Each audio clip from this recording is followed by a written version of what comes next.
Welcome to the Deep Dive.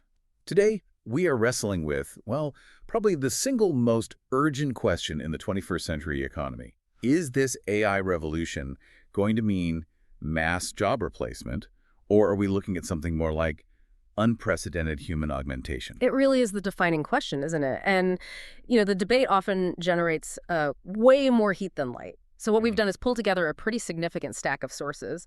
We're looking at the economic side, the tech itself, and even the deep philosophical questions around machine intelligence. Right. Because this isn't just about robots on a factory floor anymore. This is about, well, the cognitization of tasks, as some call it, white-collar work being reshaped by algorithms. And our mission today for you listening is pretty straightforward.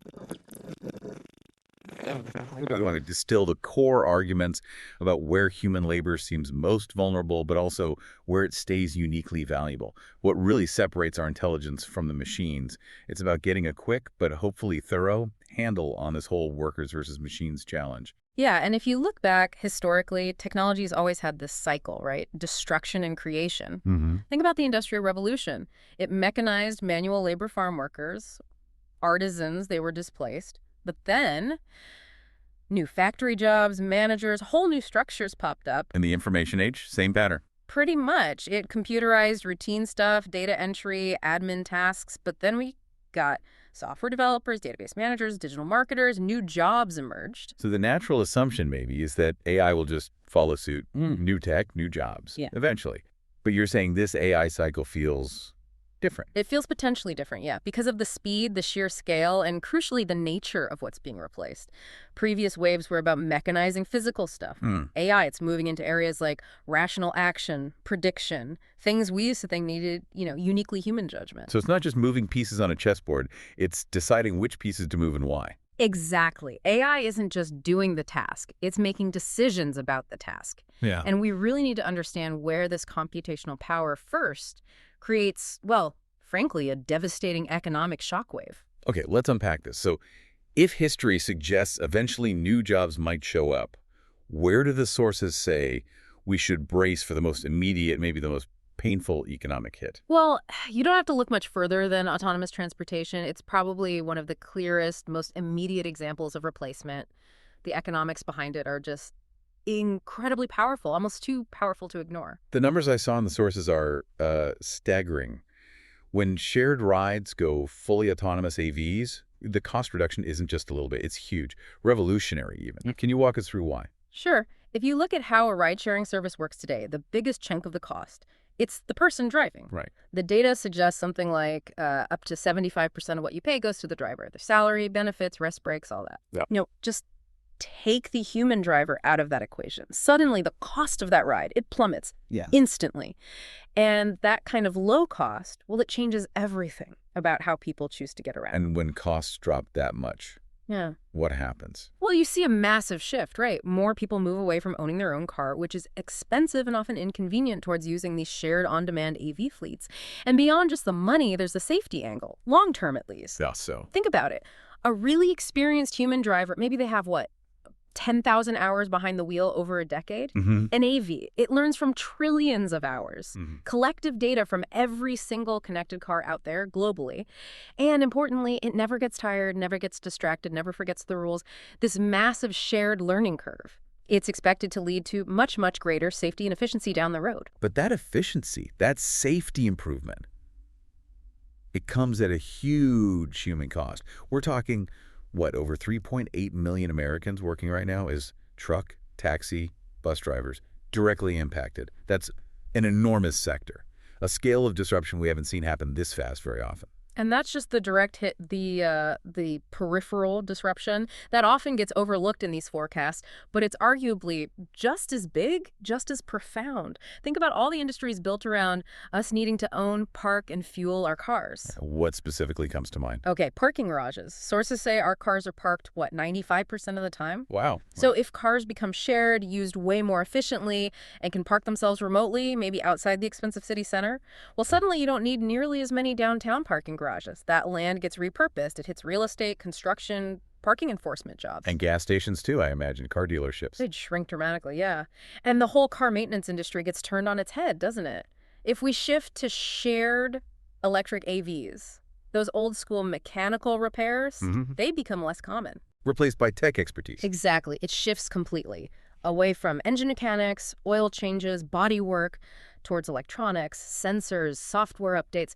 We're talking about a fundamental reshuffling of how society moves people and goods. It touches real estate, energy, retail, manufacturing, all at once. It's a truly systemic shock. That's a massive change driven by very visible automation in the driverless car. But let's shift gears now because there's this other kind of displacement, maybe less visible, more insidious. The sources call it ghost work. Ghost work. Yeah, that's a deeply, deeply disturbing concept, but it's absolutely essential to understand because it pulls back the curtain on these supposedly fully autonomous AI systems. The reality, they often rely heavily on this hidden human workforce. It's like the engine, fueled by actual human effort and attention that keeps the whole machine learning economy chugging along. So define it for us. What kind of tasks are we actually talking about with ghost work? It's this huge, growing, on-demand workforce. People doing dynamic, temporary tasks that the algorithms, well, they just can't handle reliably yet. But these tasks are crucial for training and maintaining the AI systems. Like what? Give us examples. Millions of people globally labeling vast amounts of data, literally telling an algorithm, okay, this image is a cat, or that's a stop sign, this is a pedestrian, classifying images, transcribing audio, and maybe the most notorious one, content moderation. People sifting through incredibly graphic, violent videos, hate speech abuse, just to train the AI filters and keep the worst stuff off social media platforms. Yeah. It's psychologically brutal work. And the sources paint a really grim picture of the economics here.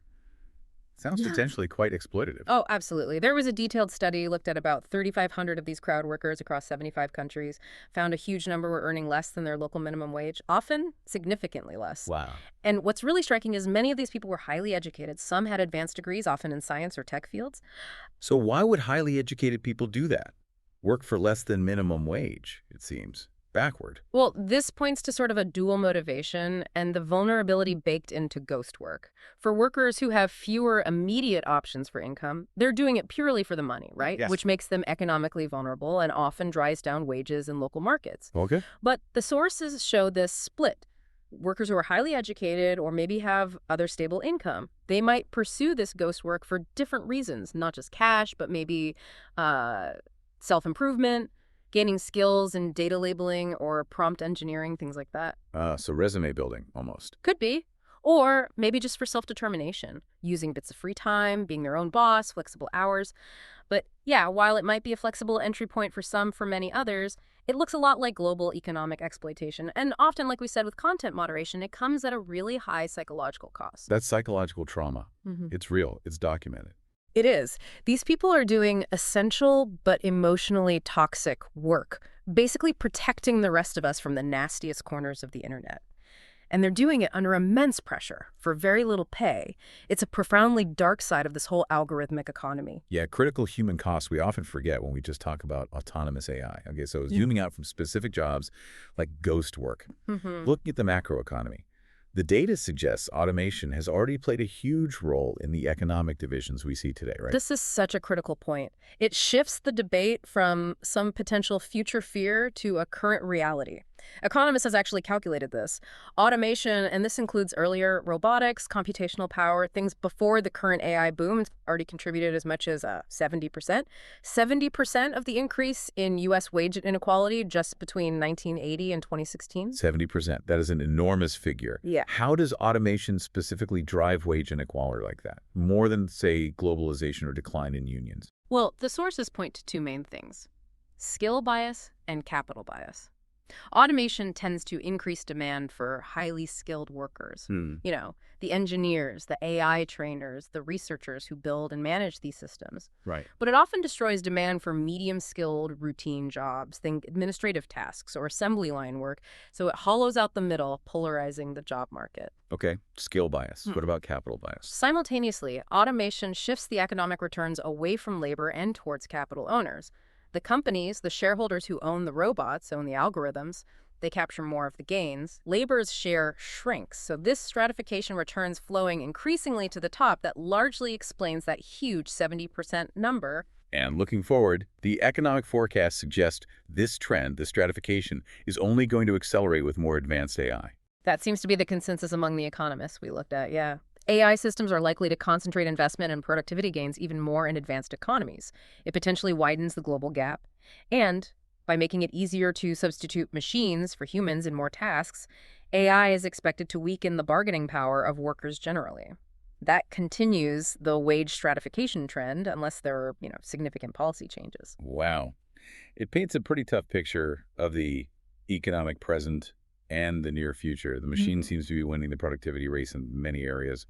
But, okay, to really grasp the limits of the machine and therefore maybe where human labor stays safe or even gets augmented, we have to step away from pure economics for a minute, right? We need to get into philosophy. Cognitive science, the nature of intelligence itself. We absolutely have to, yeah. Because if we can understand the fundamental limits of the algorithm, then we can start to define the scope of uniquely human economic value. I mean, the academic definition of AI, if you look at experts like Russell and Norvig, it's really about trying to understand and build intelligent entities. And intelligence fundamentally is about rational action, taking the best possible action in a given situation based on the available data. And what current AI really excels at, as we've seen, is prediction. Narrow tasks. This is where supervised deep learning just shines. It works wonders when you feed it massive amounts of labeled human data. That's its superpower, essentially. Pattern matching at an incredible scale. Take language translation. We have these huge data sets, like decades of official documents from the UN translated into multiple languages. Right. You train an AI on millions of sentence pairs, the original, the professional translation, and it learns the correlations so well it achieves human level, sometimes superhuman, performance in language tasks, speech recognition, optical character recognition. The training is basically learning input image of cat, output label cat. Okay, here's where it gets really interesting. Because AI isn't just matching human ability in some areas. It's actually spotting patterns that are, well, frankly, beyond our ability to see or process all at once. Yeah, the medical field gives us some of the most stunning examples of this. Pathology, for instance. We've seen AI algorithms demonstrate superior accuracy compared to human pathologists in analyzing brain cancer samples. But, and this is crucial, only when they also had access to something called methylation data. Methylation data. Okay, Yeah. that sounds technical. For those of us not up on molecular biology, what is that? And why is it hard for humans to use effectively? Right, so methylation is about chemical changes to DNA that affect how genes are expressed, whether they're turned on or off. It's like another layer of information, a multidimensional layer, on top of the visual image of the tissue slide. A human pathologist. They look at the slide, the 2D visual data, and apply their training. But they can't simultaneously process the visual patterns, the patient's history, and all the complex non-visual patterns hidden in that huge methylation data set. But the machine can synthesize all those dimensions at once. Exactly. And there was another study. An algorithm accurately diagnosed subtypes of lung cancer, where human pathologists had actually misclassified half the slides. Half.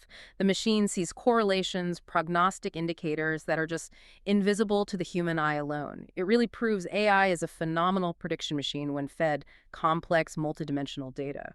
But this incredible predictive power, this algorithmic brilliance, it leads us right into that fundamental philosophical barrier. Yeah. The thing that, according to the sources, really separates human intelligence from machine intelligence. It's this distinction between syntax and semantics. Yeah, this brings us to the famous Chinese room argument from the philosopher John Searle.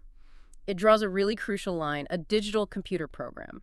It's purely formal, it's syntactical, meaning it's just a set of rules for manipulating symbols that, to the computer itself, are meaningless. It just follows instructions based on their shape or position.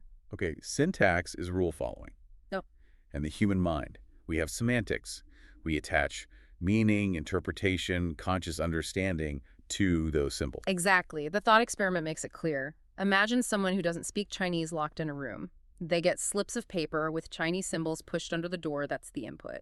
Inside, they have this enormous rule book that's the computer program that tells them, if you see symbol X followed by symbol Y, write down symbol Z and push it back out. So they follow the rules, the syntax. Perfectly. They can follow the rules meticulously and generate responses that are grammatically correct, contextually appropriate. They can perfectly simulate having a conversation in Chinese. But the person in the room still has absolutely no idea what any of it means. Yeah. They don't understand Chinese. Precisely. Zero semantic understanding. So Searle argues the computer running the exact same program, it also only has syntax rule following. It doesn't have genuine semantic understanding or consciousness. And the key distinction here, especially thinking about economic value, is between duplication and simulation. Okay, duplication versus simulation. Future AI might become amazing at simulating human behavior, maybe even writing novels that make us cry. But simulation, no matter how perfect, isn't duplication. It's not the real thing. A digital computer, defined by its syntactic operations, cannot, by this argument, duplicate consciousness, feeling, or genuine semantic meaning. This idea that our minds have something fundamentally different, something semantic, not just syntactic, it seems reinforced when we look at how our own brains actually work, based on the neuroscience models we reviewed. It connects really elegantly, actually. The insight from leading neuroscientists like Jeff Hawkins, who we mentioned earlier, is that what we perceive as reality isn't the raw world itself.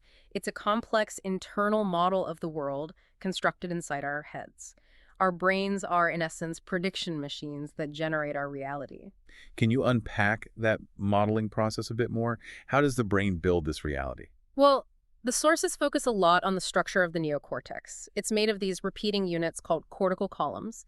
Each column creates reference frames, kind of like coordinate systems, to learn the structure of the world around us, how objects are shaped, how they relate to each other, how they move, what's likely to happen next. Okay. So what we actually perceive, seeing a tree, hearing a sound, feeling the texture of something, that's the output of this internal model.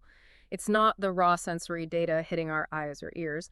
We are, in a very real sense, living inside a highly sophisticated, constantly updated simulation generated by our own brain. So our subjective experience, consciousness, the feeling of what it's like to taste a pickle or see the color blue qualia, that's a property of our brain's biological model of the world, not just a computation. That's the core of the argument, yes. Our thoughts, feelings, perceptions, they have content, they have meaning semantics. And because of that, a purely syntactic machine, even one that could somehow perfectly simulate the outputs of this biological modeling process through rule following, still fundamentally lacks the consciousness, the subjective experience, the semantics inherent in the biological process that generates it. Wow. Okay, this philosophical dive feels really relevant because it directly informs that final, maybe most extreme concern around AI. Yeah. The whole idea of existential risk from artificial general intelligence, or AGI. Right, the AGI debate. The big concern there centers on this hypothetical scenario of an intelligence explosion, sometimes called the singularity. The idea is, what happens if we create machines that are better than us at designing even smarter machines? Does that process just take off, run away, self-improve exponentially, leading to machine intelligence that so vastly exceeds ours that, well, the fear is human subjugation or even extinction. But not everyone buys into this superintelligence is inevitable and we can't unplug it narrative. No, absolutely not. The sources mention some big names like former Microsoft CEO Steve Ballmer, Jeff Hawkins again. They tend to dismiss the existential threat idea pretty strongly. Their argument often comes back to, look, these are still computers. You can be turned off. Right. There's nothing inherent in the current tech or what we see on the near horizon to suggest they'll spontaneously develop self-awareness or their own motivations or a survival drive, like a biological organism. Especially when, yeah, you can still pull the plug, they lack that biological imperative. And yet, despite those critics, some labs are treating AGI development almost like handling plutonium. They are. Some researchers and developers are deeply influenced by the history of, say, the atomic bomb. Accounts like Richard Rhodes' The Making of the Atomic Bomb, they see building AGI as this incredibly profound, potentially really dangerous quest. It demands extreme caution.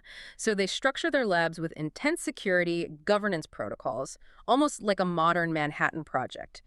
The risk, whether you see it as philosophical or practical, is being treated as potentially world-altering, even cataclysmic, by some of the people actually building these systems. Which brings us finally to the counter-narrative, the more optimistic view, the augmentation scenario. And this seems to rely heavily on humans holding the high ground precisely where the machine hits its limits, judgment creating those models, interpersonal trust. Exactly. Human judgment and our ability to create those internal models of how things work, that's paramount. There's that classic story, the illustration from World War II involving the statistician Abraham Wald. He was asked to figure out where to add armor to bomber planes returning from missions to help more survive. Which sounds straightforward, right? You just look at the planes that came back, see where all the bullet holes are clustered, and add armor there, reinforce the damaged areas. That's the prediction machine's answer. That's the purely data-driven syntactic approach. Look at the existing data, find the pattern. But Wald, he had this deeper insight. He used a model of the whole process. He famously advised the engineers to add armor to the parts of the planes that came back with no bullet holes. That seems completely backwards. Why protect the areas that looked fine? Because Wald realized the data he had, the planes that returned, was a heavily biased sample. He mentally modeled the process generating the data. The planes that got hit in those unarmored critical areas like the engines, the cockpit, they didn't make it back at all. The missing data. Exactly. His ability to grasp the selection bias, to think counterfactually about the planes he wasn't seeing, that's a uniquely human skill. It's critical thinking based on a model of the world, not just pattern matching on the available data. Prediction machines struggle with that kind of insight unless they're explicitly programmed to look for that specific bias. So AI excels at prediction using the data it has to forecast what's likely. But humans excel at creating the abstract model of the underlying system that generated the data in the first place. That lets us ask better questions, spot the gaps, avoid being misled by what's missing. Precisely. And this also connects to what some call the extrapolation gap. Prediction machines are great when the future looks a lot like the past data they were trained on. But they struggle when things change, when there's no relevant data, or when a decision needs input based on unique individual preferences or values things humans possess that machines often don't. For newer complex situations, you need human contextual judgment to bridge that gap. And this need for judgment, for context, for something beyond pure data, it brings us back to those irreplaceable human elements, especially in service industries built on trust. Take medicine again. We know AI can, say, diagnose certain cancers from scans better than humans in controlled tests, yet the sources really emphasize the enduring economic value of the human touch. Medicine, yeah, it's as much a ritual as it is a science, isn't it? Even if an AI is better at reading the scan, the physical exam itself, the doctor asking the patient to disrobe, the hands-on inspection, listening with a stethoscope, that whole process is crucial. It builds the doctor-patient relationship. It earns trust. There's that slightly cynical comment in the sources about physicians sometimes writing WNL in the chart within normal limits when maybe it really meant we never looked. And skipping that ritual, that physical connection, is actually bad for business because it undermines the trust that patients are paying for. Exactly. The value the physician provides isn't just the diagnosis, which maybe the AI could offer. It's the semantic understanding, the empathy, the reassurance that comes from that human interaction, that ritual. It validates the patient's concerns in a way an algorithm simply can't. It's that emotional psychological connection that remains uniquely human and therefore economically valuable in a service-based economy. And this extends to creative fields too, right? It's not replacement, it's amplification. That seems to be the pattern, yeah. AI is becoming this incredibly powerful creative tool. It can generate draft lyrics for a musician, help a writer outline plot ideas, suggest musical arrangements. It's like a super-powered brainstorming partner or assistant. So it speeds things up, handles some of the grunt work. Exactly. The sources suggest AI boosts efficiency, productivity, and maybe even expands the scope of human creativity. Right. But it doesn't replace the core human vision, the artistic intent, the meaning the creator wants to convey. The human still defines the what and why. The machine helps with the how. Okay, but for this augmentation to work, especially in high-stakes areas, we need really strong human oversight, right? Particularly as these systems get more autonomous, maybe even dangerously so. Oh, absolutely. The sources really flag the cyber risks involved with, say, autonomous weapon systems. When you delegate a critical, potentially lethal decision to an autonomous system, you're trusting something that's potentially vulnerable to hacking, to being compromised. It's called a Faustian bargain in one source. Why Faustian? Because the very thing that makes it attractive, its speed, its ability to react faster than a human, also makes it a huge target. Imagine a single piece of malware getting into a network and seizing control of an entire fleet of robotic weapons simultaneously. That's terrifying. The scale of failure or malicious control is unthinkable, which is why human circuit breakers are non-negotiable. Exactly. Safeguards have to be built in from the start. That means things like placing humans in decision loops, even if it slows things down slightly. It means using analog backups or checks on digital systems. And crucially, Always having non-cyber alternatives for command and control if the network goes down or gets compromised. There was that powerful anecdote in the sources about human distrust, even within highly automated military systems. Yeah, even on advanced Navy ships with sophisticated command and decision systems designed for rapid targeting and firing, sailors were apparently observed literally keeping their hands hovering over the physical key or switch to disable the automated firing sequence. Just in case. Just in case. It's not just following protocol. It seems like an innate human reluctance to cede ultimate life and death control to a purely syntactic, non-conscious machine. That deep-seated distrust actually forces us to build in safety measures. And alongside these ethical guardrails for autonomy, there's also crucial technical work happening to protect our personal data, right? Because the centralizing power of AI for data collection is another major societal safety concern. Definitely. This is where you see promising technologies like federated learning emerging. It's a complex but clever way to train AI models across lots of decentralized devices like individual phones or different hospitals without the sensitive raw data ever having to leave the device and be collected centrally. So the model learns locally, and only the updates are shared. Kind of, yeah. And then there's homomorphic encryption, which is even more mind-bending. It allows computations, AI training, to be done directly on data while it's still encrypted, like doing math inside a locked box without ever unlocking it. Both sound brilliant for privacy, but are they ready? Are they being widely used? Well, the sources suggest that while these are really key developments for protecting privacy, they still face pretty significant technical hurdles, computational bottlenecks. They're not quite efficient or powerful enough yet to train the truly massive general-purpose AI models we're seeing today, like the large language models. So the race is definitely still on the race between increasing AI power and developing the necessary safety measures, both ethical and technical. So, okay, we've covered a lot of ground today. We ran through the really sharp economic impacts, that 70% wage inequality figure, 3.8 million drivers, the whole disturbing reality of ghost work. And then we dove deep into the philosophy, the limits of syntax versus semantics. It feels like there's this clear duality emerging. There really is. On one hand, AI is this phenomenal, unprecedented prediction machine. It's capable of driving massive economic disruption, automating tasks at scale, finding patterns humans can't. It excels at syntax.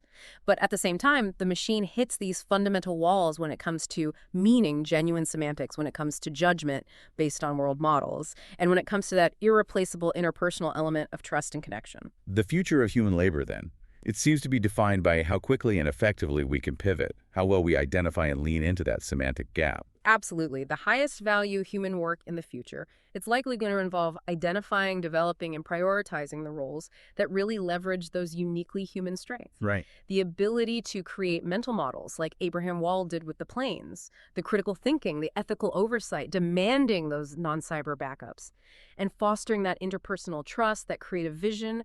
These are the areas where you need genuine duplication, real consciousness, real semantic understanding, not just clever simulation.